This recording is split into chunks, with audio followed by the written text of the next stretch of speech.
Okay. Yes, good heel. Good job, Thor. That's really good. Really good. Good job. All right, this video is going over leash training and the heel command. So when we say heel, what we're asking Thor to do is to maintain a nice, loose, tension-free leash, and we want him right by our side.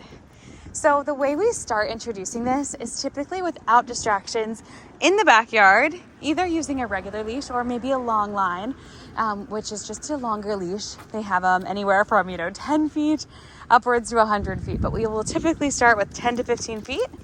And basically what we'll teach them is about tension on the leash and feeling that kind of end of the leash and pulling. We'll redirect, call them back until it's tension free, and then they can play.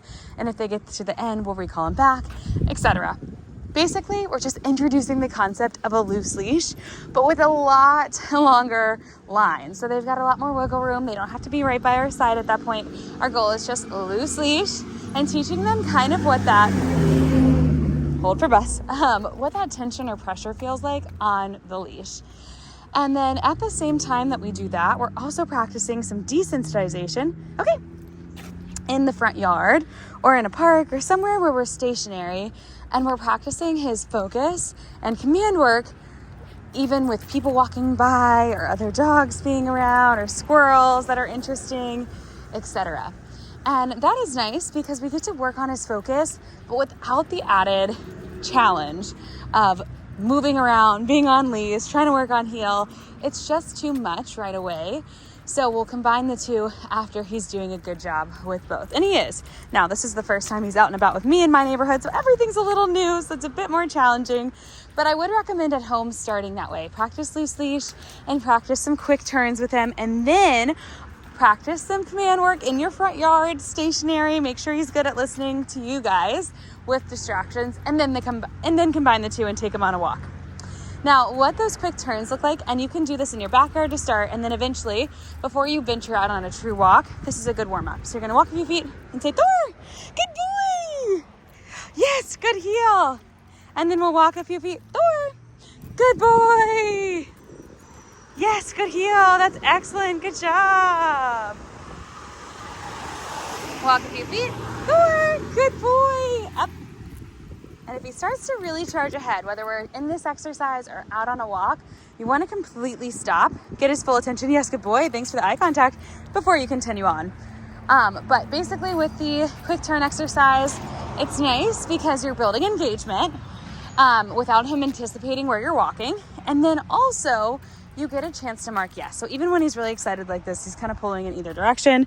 When we do a quick turn, Thor, good boy, we're gonna praise when he turns with us, but then there'll be a time, even if he's gonna pull, where he's naturally by our side, and then we can mark yes, and just remind him what we're looking for on leash. Okay, come on, Thor, good boy. So that's the goal. Now, in this game, we're out and about on a walk. Once we're really walking, if he starts to really pull or he gets distracted, what we're gonna do is completely stop, and we'll ask for a sit. Thor, sit. Yes, good boy. And then we'll ask for eye contact. Look. Thor, look. Thor, look. Yes, good boy. Thank you. Settle. Yes, okay. And then we'll continue on.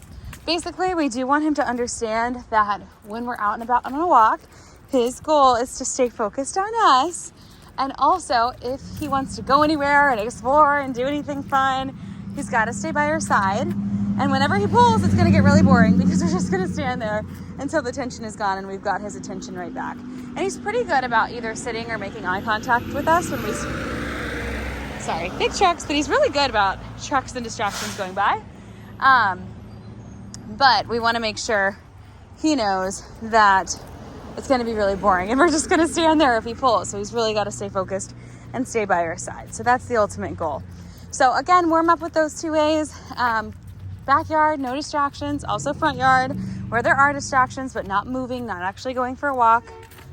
And let me know how that goes. As far as equipment, he is in a Voyager harness or a Voyager style harness, which has the Velcro. It has the little snap and also the 2 lashes, so it's super secure, so I love that for the little guys. And then he's in a martingale collar, which has an extra loop of fabric that tightens with he pulls. So if you ever think there's going to be a circumstance where someone in the family might need to just hook him up to the collar rather than the harness, I highly recommend a martingale, just because it can stay pretty nice and loose on them, but then they can't slip out of it. That's the problem with the flat collars, is they have to be pretty tight in order for them to be safe. So it's not the most comfortable. So martingale's perfect for that. Okay, we're pulling a lot. Are we tired? I think so. Hi, Thor. Can you sit? Thor. Thor. Touch. Yes. Sit. Yes, good boy. And it's really important to view every single walk as a training session. The goal is not to see how far we can go and try to wear them out that way, but rather to provide both mental and physical exercise and really treat it like a training exercise. So in the beginning, he's going to be pulling some, so you'll have an opportunity to do touch and sit and look and down.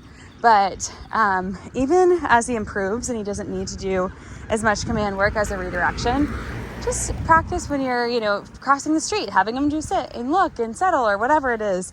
But just practice your command work and really make sure he has to stay focused on you throughout the walk. This is a little bit challenging since I'm doing a video, but we want to try to make that an unplugged time of your day.